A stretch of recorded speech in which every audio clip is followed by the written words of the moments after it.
ஆசிரமம் அருகே வந்து விட்டோம். கணவரை சென்று பார்க்க வேண்டும், பாதத்தை பணிய வேண்டும் அல்லவா?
உங்கள் பாதார விந்த கமலங்களுக்கு உங்கள் ரேணுகையானவள் பாதத்திலே பன்னீர் விட்டு பட்டாடையால் துடைத்து மல்லிகை முல்லை கொங்கு மந்தாரம் என்று சொல்லக்கூடிய மலர்கள் அனைத்தும் பாதத்தில் வைத்து வணங்குகிறேன் சுவாமி.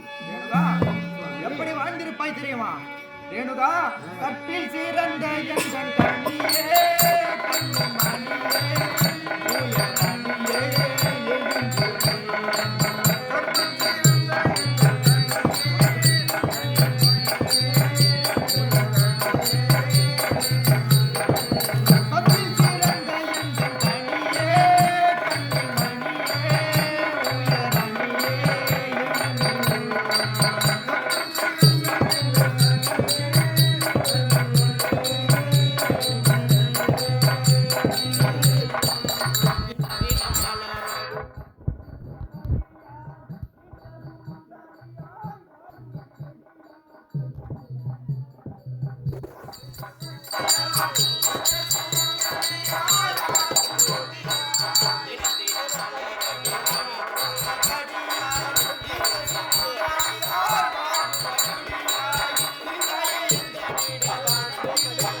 என்னுடைய பாதத்தை விழுந்தபடியா என்றென்றும் சுகமாக வாழ்வோம். அப்படியா சுவாமி? உங்களை மணந்ததே நான் பெரும் பாக்கியமாக கருதுகிறேன். இருந்தாலும் தினம் தினம் உங்களுடைய மலரில் பணிந்து உங்கள் வாயால் நன்றாக வாழ்வாய் என்று வாழ்த்துவது மிகப்பெரிய பாக்கியம் செய்வது சுவாமி.